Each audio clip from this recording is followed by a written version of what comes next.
Hello, everyone. Welcome back to yet another political episode. We are back again today, and I'm sure we are all looking forward to learning how the Republican Party just got swept out of North Carolina. Well, no, I wouldn't say swept out of. We were never in North Carolina when it came to the governorship, but we actually thought we could take it back this time. And for a while, we were doing really good until a certain someone's campaign began to implode. We can't necessarily blame Josh Stein, even though Josh Stein played the game fairly. What we're looking here is not a tilting Democrat victory, not a leaning Democrat victory, but a likely Democrat victory. Not a solid, but a likely. You'll see it's just below 15, but if it would have jumped up another point, then we'll be having a different story. You would officially say that's North Carolina went solid. And by fact, we predicted this would happen. Although I never did a poll or a prediction when this blue wave and Josh Stein began to totally take effect in North Carolina. I've never done a poll on that. So if I had to pull up the prediction from many, many months ago, it would have obviously not been accurate. But obviously, we knew that there was no way Mark Robinson was going to win. Everyone, when announcing the results, everyone was like, not a surprise. Not to mention, North Carolina has been a state that has traditionally elected Democrats in down-ballot races. Are they doing that much now? Not really. They are becoming more conservative. But this isn't credit to be given to the Robinson campaign. There is a reason why the map looked like this and not the other way around. And the Mark Robinson goes and he begs for money. And I'll be honest, why did the GOP back out of North Carolina, you may ask? Well, it was because it was more money we gave them. It was a cause that was dying. And I hope maybe Robinson may be a little salty that the GOP wouldn't give him any more money, even though he was begging for money for his campaign. But the more you look at it, if we fund Robinson's campaign, we might as well fund Hogan's campaign. And it's crazy to think, but Hogan did way better than Mark Robinson in a blue state compared to North Carolina, which has been identifiably a swing state, battleground state at the most part, not a swing state, because it's voted Republican in 4 consecutive elections now. What's this beef about now calling it a swing state? Well, it clearly voted Republican in 4 consecutive elections. You'll see solid Democrat, likely Democrat, and it just got bluer and bluer. That meant that, the chances of Mark Robinson winning in the state, it's not going to happen. For the people that say, we need to recount the state, no, there's no recounting. Obviously, there was no fraud in this state. Obviously, we saw this coming a long time ago. We had the warning signs flashed at us 2 months in advance. Look at all these polls. Look at all these polls. Okay, yeah. And then they go and say CNN reports that Mark Robinson made disturbing comments on an online forum years ago. I don't know why that has impact, but apparently it does. But then you see Joe Biden withdraws from the race. For even during that, it seemed that the Stein campaign would likely still win. It was going to be tight before July 21st, but after Joe Biden left, it was not. Mark Robinson's comments made it a little bit worse. But the fact, I guess, the energy from the Democrats helped fuel North Carolina, and that's why a lot of the Kamala Harris campaign thought they could win in North Carolina. Why? Because Stein is doing so well, double digits. They thought they'll double digit. The chances that double digit amount of votes coming in to vote for Josh Stein, the chances is that will be enough to drag Kamala Harris across the finish line in the state. That was their hope. Was that the case? No, because what ended up happening is you got a lot of Trump voters that voted for Stein also. Why? Same reason why they voted for John Fetterman over Muhammad Oz. He was just more likable. And these Trump voters were ancestral Democrats. Remember that. They're ancestral Democrats. I also find it's very interesting. Looking at Pasquotank. Wow. We just called this county for, well, apparently now it's for Stein. Because this map is telling us a different story. Pasquotank is for Mark Robinson. Now it's going for Stein. Amazing. This county voted it for Republican all the way down in every race in this year. And it voted Democrat, obviously in the biggest Democrat landslide of... But honestly, are we surprised? We shouldn't be. This is a Biden county. But I would go ahead and challenge that result. It's a red county. If Josh Stein's campaign wasn't the way it was, or more likely, Mark Robinson's campaign wasn't imploding like the way it was, this would be a Republican county by now. But it shows in very blue landslide sort of scenarios. This county is a Democrat county. Barely. But you'll see counties that Stein could have won. Haywood County off of the countryside. Madison County. You got Johnston County. I saw that county was in the Stein column for a little while until Robinson won majority there. You got, of course, Wayne County, and then you got the county of Craven. And also there's Brunswick. That handedly went to Mark Robinson. This county voted 62% for Donald Trump. It's amazing and ironic how Josh Stein is winning the Republican strongholds by double-digit Republican strongholds, in other words. It's astounding. He obviously did a good job. Obviously, we wanted Robinson to win. But obviously, this race was not a surprise in any way. So, let's go ahead and go all the way down to the next set of races. I could go on and on about the governor's race. But, as you should know, there is a lot more to talk about, even judicial races.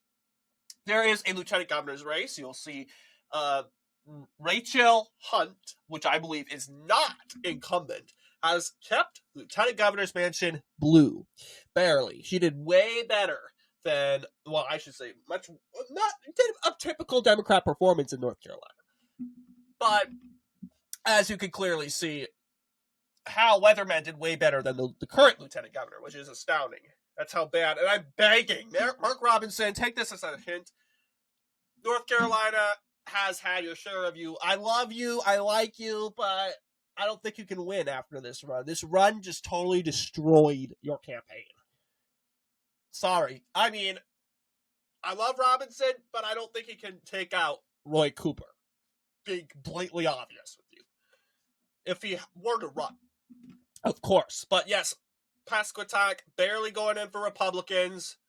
Martin, Alamance, part of that metro area. No, not even a metro area. This is an African-American area. It's a part of the Greensboro metro.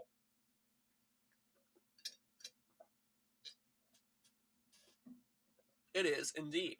But yeah, Scotland, 50%. It's more of a Republican county now, if you think about it. But yes, this looks like a normal result, but you could make a claim that the reason why this race was a Democrat win was, of course, the Josh Stein was carrying these down ballot Democrats across the finish line. That is an accurate claim. Not going to say it isn't accurate. The Attorney General's race, sadly, Dan Bishop has lost his seat. I mean, he gave up his seat in the U.S. Congress to run for Attorney General, thinking he could win. Unfortunately, that was not the case. I think this is the another congressman or something like that, Jeff Jackson. He ended up winning by close to 4 points at this race here. Same results, it looks like. You could go ahead and say, hey, wait, this looks like the Biden results. Only difference is Republicans gained a county out of other than just winning one. That's true. I mean, this is a Democrat victory, and a Republican victory in 2020 would be if Pasquotank voted for Biden. That obviously was not the case this time around. But other than that, this map looks very like 2020. Take a look. The reason why it's so a Democrat win, turnout. You'll see 70%. If Mecklenburg goes up to 70% of the popular vote, then it's pretty much guaranteed and safe to say that the Democrats will win the said state of North Carolina. Looking at other races, let's like Wilmington, North Carolina. That's going to have an important role. 54% though. It's shifting more blue, and that did help Jeff Jackson in this important area. Greensboro, 64%. Raleigh, 65%. In Wake County, you got the Black Belt coming in, which demonstrates how Jeff Jackson is doing overall with black voters. So, obviously, interesting said results there. But let's jump all the way to the auditor's race. Well, no, we'll jump right to the agriculture commissioner. Uh-oh. Okay, then we're going to have to take it out. Council of State Governments. Okay. Agriculture. Okay, so this is a Republican win, and we won pretty decently. You'll see the Black Belt is not that dark. Not dark at all. You would say, in other claims, you could make an argument that, Republicans could have challenged some counties over there. Not to mention Pasquotank, which has been an ethnic county for some time, coming more Caucasian, has, of course, shifted pretty right. You look at counties like New Hanover. It basically votes for the winner or the loser in every single North Carolina race. It's basically guaranteed, the winner of this county will the winner of New Hanover, which holds Wilmington, Bellwether County, will likely win this election. Well, that wasn't the case in 2020 and 2024, where Kamala Harris and Biden won the counties. Didn't win the state. So maybe I should roll back that comment. But you'll see, no surprise, Steve Troxler has been a very strong candidate, and apparently that Josh Stein and horrible Mark Robinson run was not enough to take him down here. I mean, he underperformed 2020.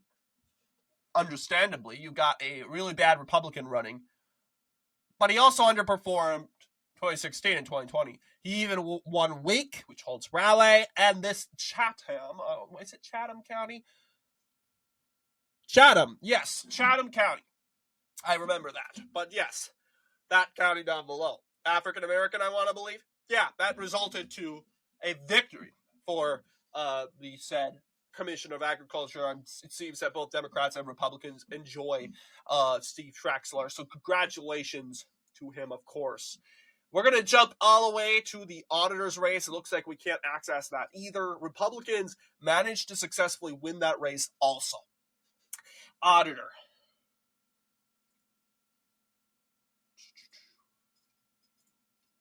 Yes, we have it. Thank goodness. Yes, we defeated the incumbent auditor, Jessica Holmes, who assumed office. She was appointed by the Governor Roy Cooper, obviously. She managed, of course, to lose re-election. I cannot say why. I don't even know who this lady is, so I can't make assumptions out of her of what she did. But apparently she did pretty well at the essence that she performed to Joe Biden. She lost New Hanover and she won New Hanover and still lost. Obviously, this map is the similar map to the John Bishop map in the Attorney General's race. Even it does not depend on how many counties you win or how many counties you flip. It's about the turnout. May I remind you all, turnout matters. Clearly. So, obviously, that is the case. It was supposed to be a tight race. It was a tight race. Polls were not wrong. But Dave Bolyak had an edge, and he ultimately fired Jessica Holmes from her job. All right. Now we have the next set race. That is going to be the insurance commissioner. No access to that race either. So we'll have to go to the Commission of Insurance here. You'll see Mike Cossey very recognizable face, if you will. Very good face. He managed to win, of course, re-election compared to his 2020 run. Obviously, he performed pretty well compared to his 2020 run. He lost Scotland County, which has become more of a Republican stronghold. If you now think of it, it's not solidified yet, but it is Republican for the most part. It's voted for, of course, for Trump twice. It voted for Clinton in 2016, but the fact that it voted for him twice basically tells you it's Republican. But yes, this is the results. Close race, even with the turnout in Orange and Durham counties, it's still going to ultimately result to a Republican victory. All eyes are on Mecklenburg County. The turnout there matters. If it's 70%, under 60%, it's most likely going Republican. If it's 70%, boy, it's a Democrat win. So everything matters here. And surprisingly, Pasquotank went blue. Surprisingly. Are we done counting this race? I think we are done. We are done counting this race, obviously. But yes, Pasquotank, not sort of a Republican county yet. We're not ready to call that yet. We got the insurance commissioner, labor commissioner. Yeah, North Carolina has tons of races. Labor commissioner, you'll see. Weird. Jessica Holmes actually ran in this race also. So, apparently in North Carolina, you are allowed, just like in Vermont, to run in multiple races. Interesting. Well, there's no way of saying that's not true. But you go and see, where's Jessica Holmes again? This is weird. Or am I wrong? Okay, I think I'm wrong. Hang on. I think I'm wrong. I think we already reviewed the labor commissioner. Did we? Okay, I was wrong. That was so weird. That's weird. Like, the auditor. Look at the auditor.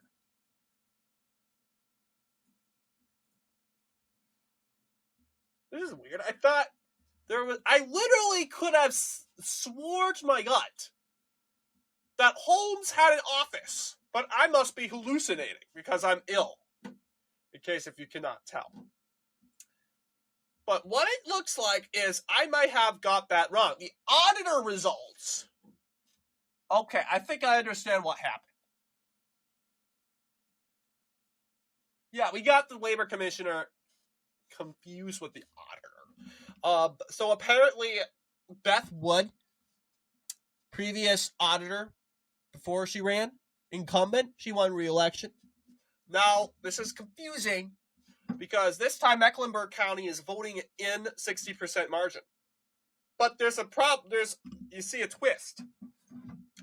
Now, I'm not guaranteeing if Mecklenburg stays under 60%, it's going to be a Republican win, and this is an example already why that's not necessarily the case.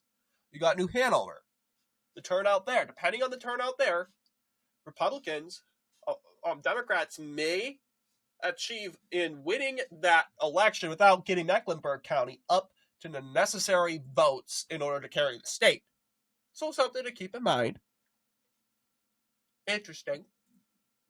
But yes, other than that,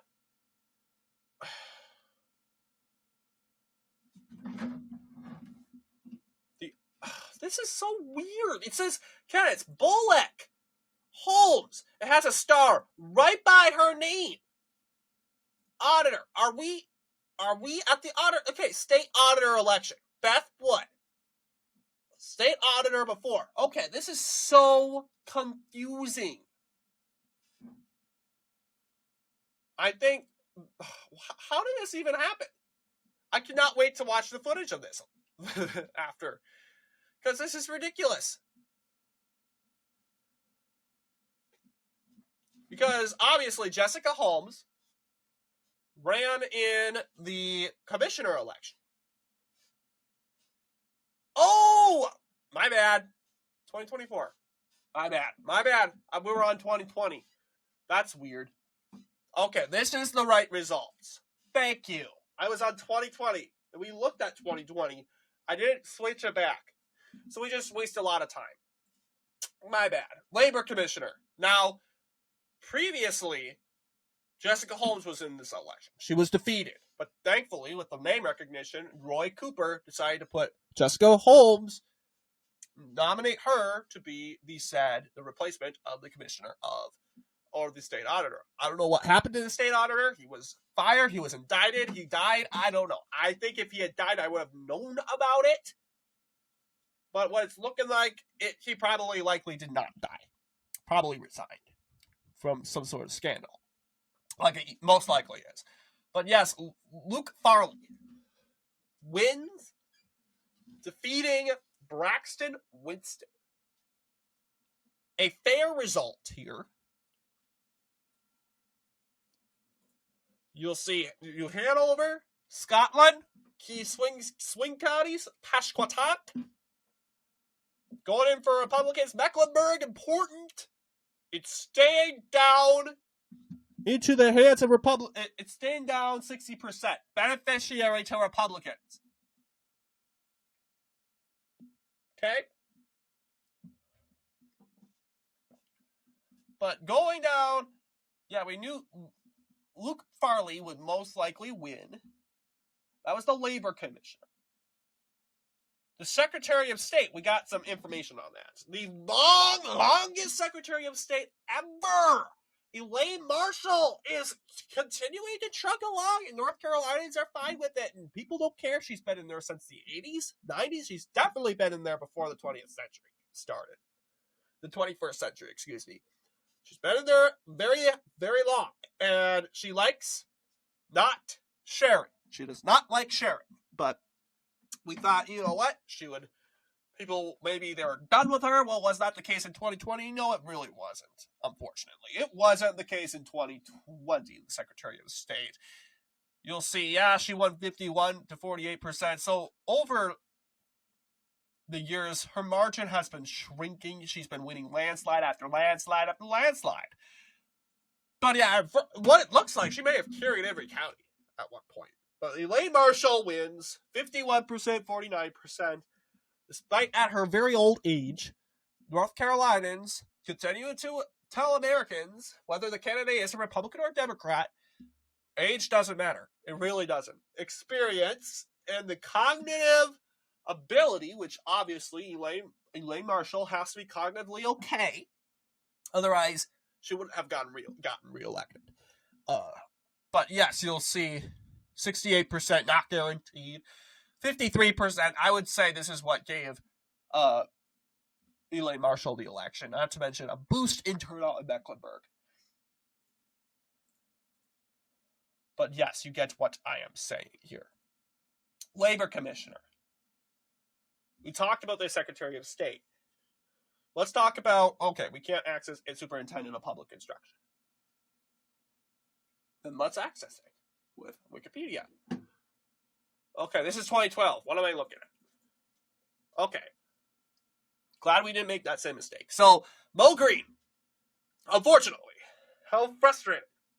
Democrats have taken, this was a flip. This was a gain. Republican Catherine Truitt?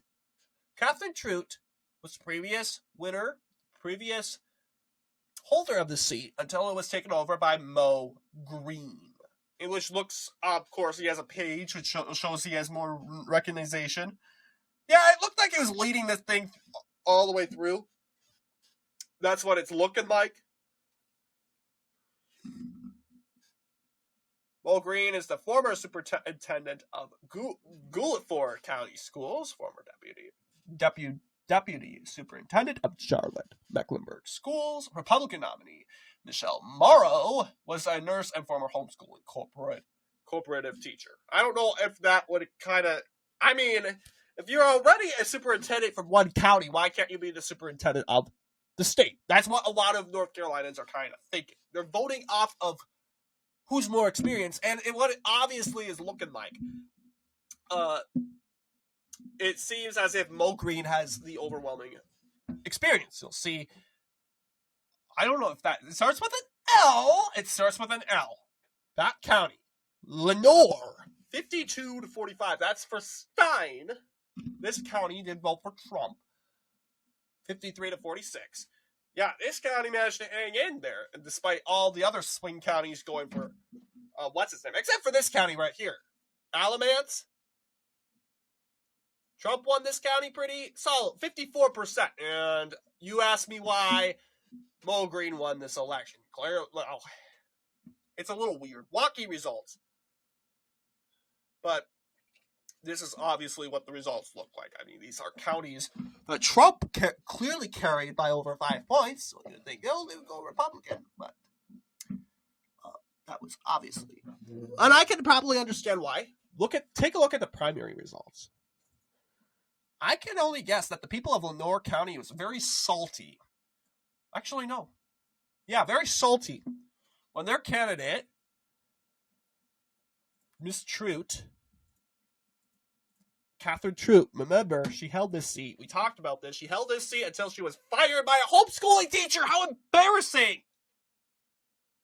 I think people of Lenoir County were not too happy about that.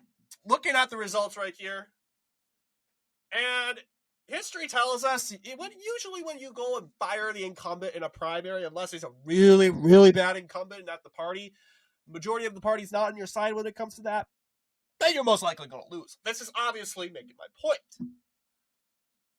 Interesting results. Superintendent of Public Instruction. But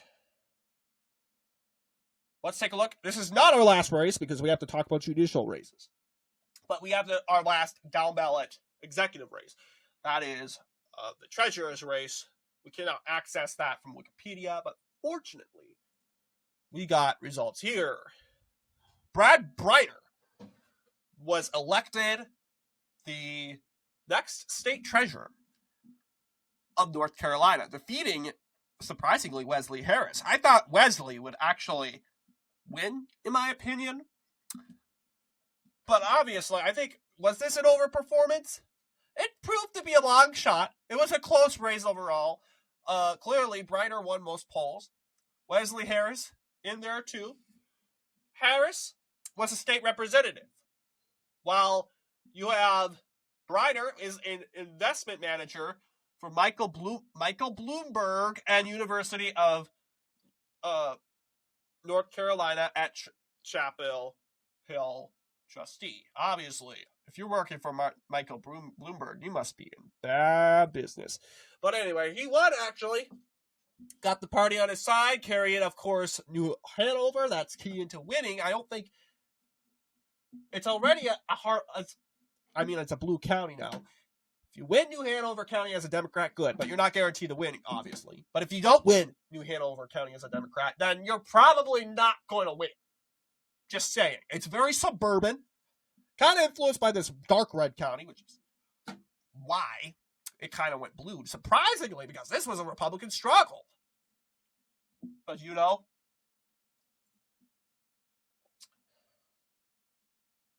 okay, now we got some Supreme Court races. This is Court of Appeals and Supreme Court races. We'll take a look at the Supreme Court race. But yes, let's take a look at those judicial races first. 2024 North Carolina judicial elections.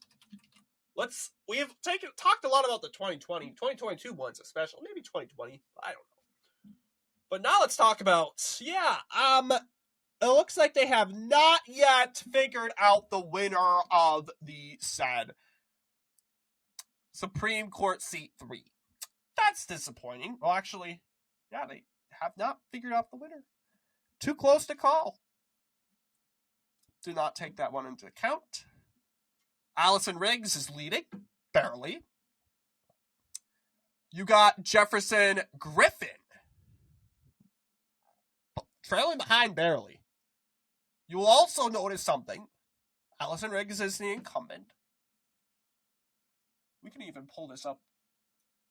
See a better demographic here. So, yes. So, it looks like it could be a Democrat win. It's 50-50, 95% in. So, we will eventually find a result. New Hanover is 52%. That's not good. And that's probably the reason why it's so close. Usually, New Hanover votes barely a point for Democrats. Barely a point. That's how it was for Kamala Harris. That's how it was for Joe Biden. Now it's voting for the Democrat for 5 points. That's not a good sign. 67%, that's an increase, but not as, like, if it was a 70%, for sure she would carry North Carolina. She would win it. But you'll see even the black belt, they're not fully in. They're having a hard time. Like, the colors here, they're dark blue. You're starting to get pretty light here. I mean, Greensboro, Guilford County, 62%. So this race, obviously, too close to call. And I don't think I am going to check up on this race because this is not my race. This is North Carolina. This is not going to impact the United States. Will it impact North Carolina? Yes. Well, if Allison Riggs wins, which she could, but imagine this. 95% in. And what it looked like with the California House of Representatives seat, no, in the U.S. House of Representatives in California, that District 13 seat that will probably go Democrat, unfortunately, will be a flip for them. Yeah, only the remaining digits of that said state, of that county, that state, 5%, that's enough to get Jefferson Griffin up above water.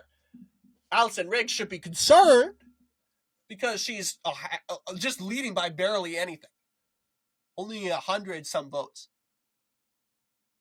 So, honestly, I cannot tell you who's going to win, who's going to lose. Allison Riggs is leading, but she does not hold the beneficiary when it comes to actually the remaining percent of votes, which could be a lot of them could be Jefferson Griffin votes. She'll have to hope that they are early voters. And I'll tell you, Republicans did a good job early voting in this election. So it's very hard to say. Yeah, other than that, it looked to be a very close and intense race. Allison Riggs looks like she was going to win. But of course, those polls later in the month for, of course, Jefferson Griffin did of course, benefit him. A Court of Appeals, seat 12 for Thompson. We don't have maps yet. Good news. We took out a Democrat. Caroline Thompson has been ousted from power. Tom Murray, although this was predicted, according to ActiVote, I don't say couple votes, but ActiVote released a couple over 10-day long polls, giving most of North Carolina an opportunity, an open window to participate in these two polls. Obviously, what it looked like was Tom Murray ended up winning all those 4 polls, and now we can project that he is officially the winner. Tom Murray. No map result, unfortunately. When it comes to that, but you could check on Wikipedia, see something similar to that.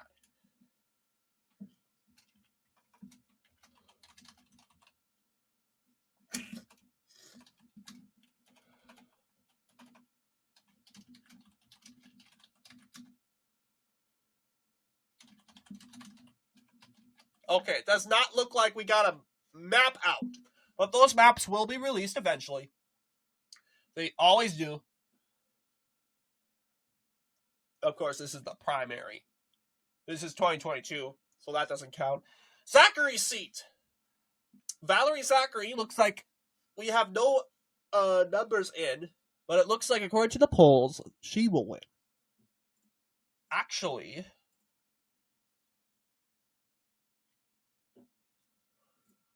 let's go ahead. Yeah, Supreme Court has not. Zachary has won the election. 52-48.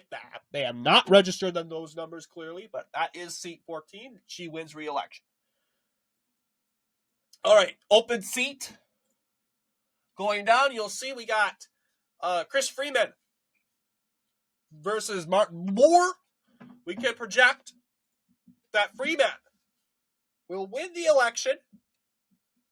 52%. Same margin as Zachary.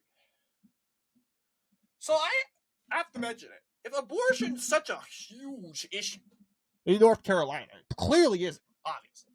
They would have been going up and down, court of appeals to Supreme Court for Democrats if it was such a big issue. Because North Carolinians have jobs. They have, of course, they live in big cities with crime. Well, those cities of crime are doing really good, actually. No crime, in other words. But they want to keep it like that. They don't want the illegal immigrants who we don't know are criminals or innocent. We honestly, it's not, that doesn't matter. The fact that we don't know who they are is what worries these North Carolinians. So, obviously, I think North Carolina wants a system that will rule justly and that will deliver justice to victims unconditionally, right? So anyway, I guess that's it. Very long video, probably the longest out of our down ballot results. Because North Carolina has just too many races. Too many council of state elections. And then you got judicial elections. So I could only imagine standing in the lines in Charlotte or in Wilmington or Greensboro or Raleigh, how long that is. Just to wait for your neighbor to finish going down the 12, 13 races, trying to figure out, and then of course the city races, the county races, the House of Representative races. It's just, yeah, very long ballot. Anyway, what do you guys think in regards to our video? Let me know down below, and as always, I'll see you all in the next political episode.